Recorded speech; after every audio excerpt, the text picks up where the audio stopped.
மின்சார உயர்வு தாறுமாறா ஏறி இருக்கிறதா பொதுமக்கள் தொடர்ந்து கும்பிடுறாங்க. இன்னொரு காரணம் என்ன? நிர்வாக கோளாறு காரணம். இன்னைக்கு அமைச்சர் கேட்டா இன்றைக்கு இந்த மாதம் எங்களுக்கு மின் கட்டணம் அதிகமாகிட்டு மக்கள் குறிப்பிட்டா அடுத்த மாதம் கழிச்சுட்டு இருந்தாங்க. தவறான தகவலான பதில் அல்லவா? ஆக என்ன தவறு நடந்திருக்குது, அந்த தவறை சரி செய்யப்படும், அல்லது தவறு செய்வது நடவடிக்கை எடுக்கப்படும் என்ற பதில் தான் சரியான பதில்.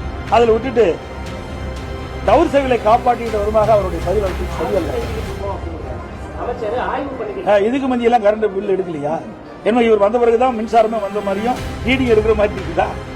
ஏற்கனவே காலங்காலமாக மின் கட்டணத்தை கணக்கிட்டு இருக்கிறாங்க. அப்பெல்லாம் சரியா இருக்கும் போது ஏன் இந்த மின் கட்டணத்துல கோளாறு இருந்தது?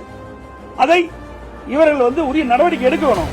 அதுக்கு பதிலாக நீங்க அதிகமா பணம் கட்டிருக்கீங்க, மின் கட்டணம் அதிகமா கட்டிருக்கீங்க, அடுத்த மாசம் அதை கழிச்சுக்கலாம்னு சொன்னா அது எப்படியான பொருத்தமான பதிலா?